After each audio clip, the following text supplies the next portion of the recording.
खुलुमबाय दायो आं दङ उदालगुरि नोगोरनि साहा 10 किल'मिटार गोजानाव थानाय नैबे फुलबारि मुंनि जायगायावहाय बे फुलबारि मुंनि जायगायावनो दङ बड'लेण्ड हेरिटेज एग्र' टुरिजम बे एग्र' टुरिजमावहाय जाय बिगोमाया बे टुरिजमखौ फसंदों एबा बे थावनिखौ फसंदों बेयावहाय नोंथांमोना फैयोब्ला नुनो मोनगोन बे गंसे समायना बागानावहाय गोबां रोखोमनि आबाद मावनायखौ नोंथांमोना नुनो मोनगोन जायखौ जों एग्र' टुरिजम होननानै बुंनाय जादों बे एग्र' टुरिजमावहाय गोबां रोखोमनि आबादफोरखौ नोंथांमोना नुनो मोनगोन बे आबादफोरखौ नायनो फैनायजों लोगोसेनो बे थावनियावहाय नोंथांमोना फैयोब्ला गंसे गोजौ हाजो बे हाजोनि खेंसिला बे जौयेन बायदि थावनियावहाय नोंथांमोना गोबां समायना समायना गथ'फोरा गेलेनो हानाय गेदेरफोराबो गेलेनो हानाय गोबां गेलेग्रा बेयावहाय बानायना दोनदों आरो जेरावहाय जों गथ'फोरा गेलेनायजों लोगोसे बे थावनियावहाय जिरायनानै लावखार ओंखाम जानो हायो एबा गावनो न'आवहाय संनानै लाबोनाय मुवा बेसादखौ जानो हायो आरो मुखुब बे संसारनिफ्राय दान्दिसे जिरायनो फैनो हायो बे थावनिया जोंनि उदालगुरि जिल्लानि मोनसे समायना थावनि बे उदालगुरिनि नोगोर एबा बे उदालगुरि जिल्लानि मोनसे सम्पद होननानै बुंजायो मानो होनना बुङोब्ला बे थावनियावनो जोंनि उदालगुरि एबा बे आसामनि जेसेबां मानि दावबायारिफोर दङ बिथांमोना बेयावहाय दावबायनो फैयो बेयाव दावबायनो फैना खालि बेरायनोल' फैनाय नङा बेयाव नायनोल' फैनाय नङा बेयावहाय फैनानै गुबुन गुबुन आबाद एबा गुबुन गुबुन बोरैहाय आबादफोरखौ मावनांगौ बेफोरनि बेयावहाय सुलाद लानो हायो आरो बे सुलाद लानो हानायजों लोगोसे बे थावनियाव जिरायनानै थांनो हायो नोंथांमोना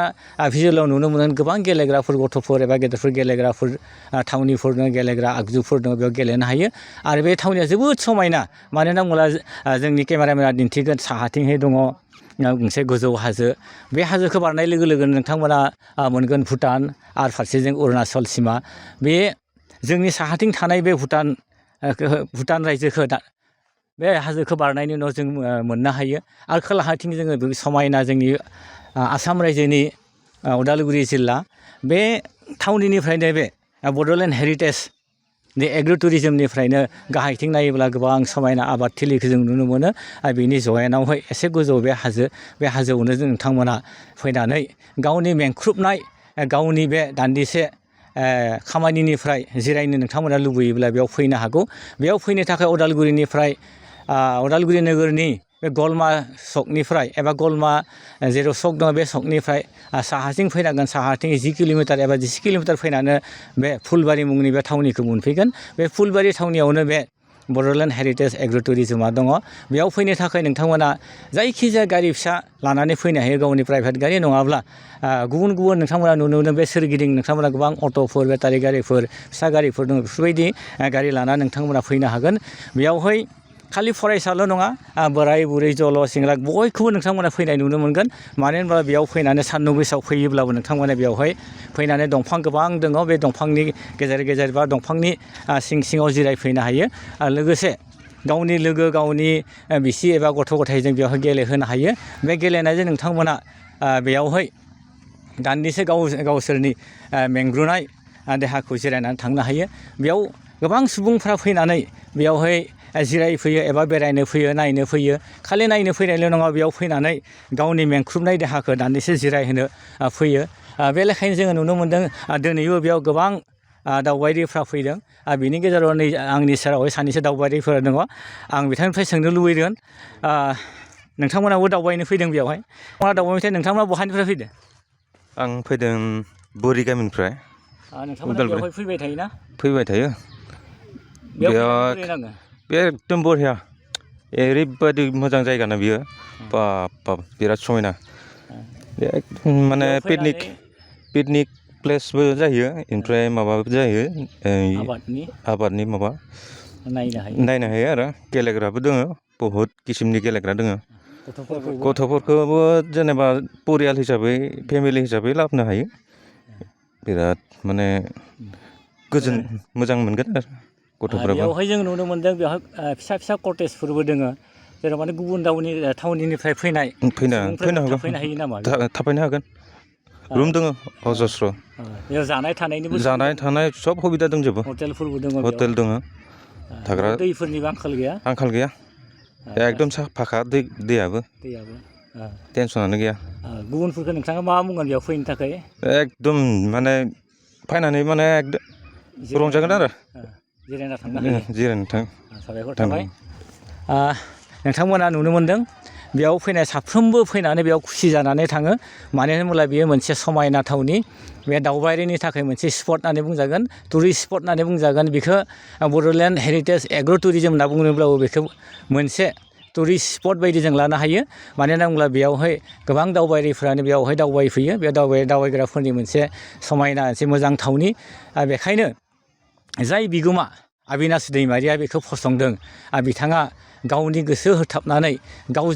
गावनि आबाद फसंनाय आबादथिलि फसंनायजों लोगोसे जाहाथे बे बुहुमावहाय मेंग्लिनाय एबा दावबायनो लुबैनाय दान्दिसे गावनि सोलेरखौ थाजिम खालामनो हास्थायनाय मानसिफ्रा फैनानै बेयावहाय जिरायफैनो हायो आरो दावबायफैनो हायो बेखौ सुबिदा होनायनि थाखाय जोङो ओनसोलनि जानानै बिथां अबिनाश दैमारिखौ बाख्नायदों आरो बिथांनि बे नाजानाया जाहाथे गावनि एसे मुलाम्फा खालामनायजों लोगोसे बे जोंनि ओनसोलनि एबा जोंनि आसामनि एबा बड'लेण्डनि दावबायारिफोरखौ एट्राकसन खालामनो हानाय बेबायदि आरो बांसिननि सायाव बांसिन मोजां आरो सुबिदाफोरखौ होनानै दावबायारिफोरखौ जाहाथे गोसो बोबथानो हायो जों बिथांखौ खावलायदों आरो मानो होनना बुङोब्ला बेयावहाय जेसेबां गोजाननिफ्राय फैयोब्लाबो बेयावहाय थानाय जानायनि थाखाय जेबो आंखाल गैया मानो होनब्ला बेयाव थानायनि थाखाय कटेजफोर फिसा फिसा कटेजफोर गोबां बानायना दोननाय दङ बेयावहाय सानावबो थानो हायो हरावबो थानो हायो बेयावहाय मोब्लिबनि गोहो दङ थानाय जानायनि हटेलनि जेबो आंखाल गैया बेयाव साहा लोंनाय ओंखाम जानाय बेयाव गासैबो सुबिदा दङ बेबायदि मोनसे समायना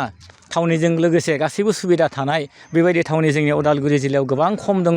आरो बेबायदि खम थानाय जायगाखौ जोंनि आसामनि एबा बड'लेण्डनि नङाब्ला जोंनि भारतनि दावबायारिफ्रा गोबाङानो मिथिया जायनि थाखाय आं दिनै बड'लाइभ 24नि सासे खौरांगिरि जाना आं दिनै बे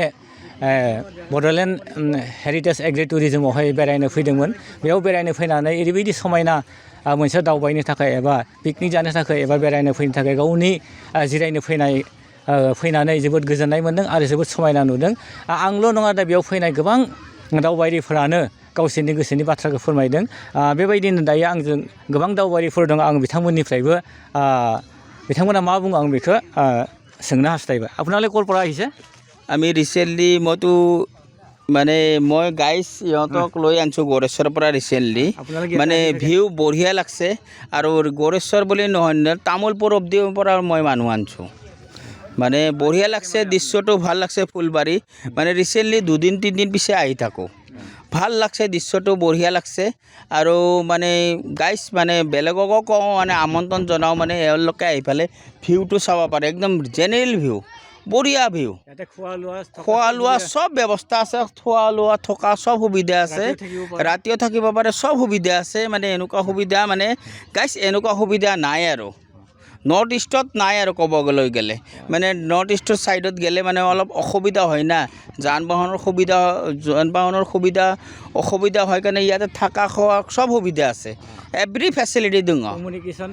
সব কমিউনিকেশ্যন আছে আৰু বঢ়িয়া ফেচিলিটি আছে ইয়াতে আৰু মোৰ এটা বন্ধু আছে শ্ৰী নয়ন নাথ আপোনাৰ নাম ক'ত কি মোৰ ঘৰ হ'ল গোৰেশ্বৰ বা তামোলপুৰ ডিষ্ট্ৰিক্ট হয় আমাৰ মানিকদা কি বুলি কয় আমাক বহুত দিন আগৰ পৰা কৈ আছিলে ফুলবাৰী পাৰ্ক এখন আছে ওদালগুৰি ডিষ্ট্ৰিক্টত মানে সেইকাৰণে ভাবিলোঁ আমি এবাৰ আহি চাওঁ কেনেকুৱা লাগে পিছত আহি গম পালোঁ খুব ধুনীয়া মানে নাজাৰা ভাল লাগিছে মানে আৰু যিবিলাকে আৰু আহিব বিচাৰে চবেই আহিব পাৰে ধুনীয়া খোৱা লোৱা ব্যৱস্থা গোটেইখিনি আছে ইয়াতে খুব ভাল লাগিছে আৰু খুব বহুত ধুনীয়া লাগিছে মানে বহুত ধুনীয়া হয় খুব ধুনীয়া আৰু আমাক তোৰ গাড়ী লৈ আহিছে নিজৰ গাড়ী আমি ট্ৰেইনত আহিছোঁ গড়েশ্বৰৰ পৰা বাকী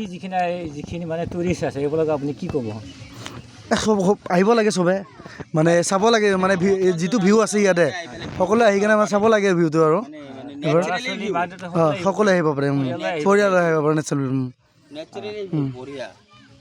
नोंथांमोना नुनो मोनदों माने बेयाव दावबायनो फैनाय खालि उदालगुरि जिल्लानि नङा गुबुन गुबुन जिल्लानि बेयाव दावबायनो फैयो आरो गुबुन हादरनिफ्राय फैयो होनना जों मोन्थिनो हादों आरो नोंथांमोना आंनि उनथिं नुदों फिसा फिसा कटेजफोर दङ बेयावहाय गोबां कटेजफोर बानायना दोननाय दङ जाय कटेजफोरावहाय हरावबो थानो हायो आरो सानावबो थानो हायो बेयावहाय जानाय लोंनायनि सुबिदा थानायनि थाखाय सुबिदा बेयावहाय मोब्लिब गोहोनिबो बेयाव सुबिदा दङ बेनिखायनो नोंथांमोनाबो जुदि गोसो जायोब्ला लुबैयोब्ला बे उदालगुरि जिल्लानि साहा थानाय फुलबारी मुंनि नैबे बड'लेण्ड हेरिटेज एग्र' टुरिजमाव फैनानै दान्दिसे सम बेरायलांनो थाखाय जों नोंथांमोनखौ खावलायनाय जाबाय उदालगुरिनिफ्राय आं उपेन दैमारि बड' लाइभ 24